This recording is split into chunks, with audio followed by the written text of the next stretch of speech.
In Silicon Valley, where dreams are built on promises and potential, few stories captivate quite like the spectacular fall of Theranos. Picture this: a multi-billion-dollar company, a charismatic founder in Elizabeth Holmes, and a promise to revolutionize blood testing. But beneath the surface, a different story was brewing.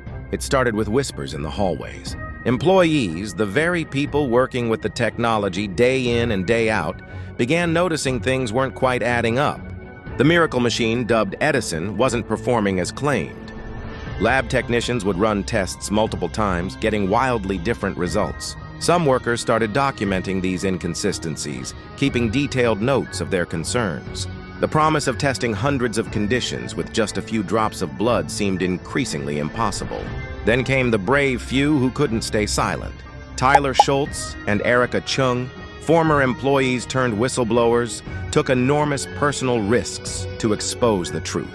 They faced legal threats, surveillance, and intense pressure to stay quiet.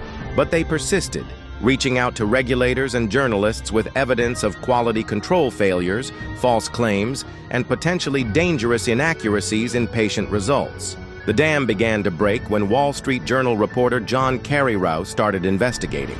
His relentless pursuit of the truth unveiled a web of deception. The company was using traditional blood testing machines for most tests, while claiming to use their proprietary technology. Patients were receiving inaccurate results, potentially affecting their medical treatments. The media spotlight intensified like a laser beam. Other journalists joined the investigation, each new report more damaging than the last. Fortune magazine, which had once celebrated Holmes on its cover, now questioned everything. Federal regulators descended on Theranos facilities, finding critical deficiencies. The company's partnerships with Walgreens and Safeway crumbled.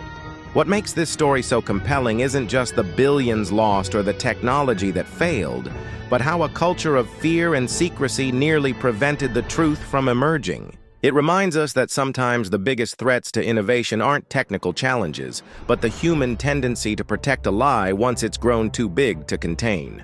The unraveling of Theranos stands as a cautionary tale in Silicon Valley's history, proving that no amount of charisma or powerful connections can sustain a company built on false promises. In the end, it wasn't sophisticated technology that brought down Theranos. It was the courage of individuals who chose truth over comfort and transparency over deception.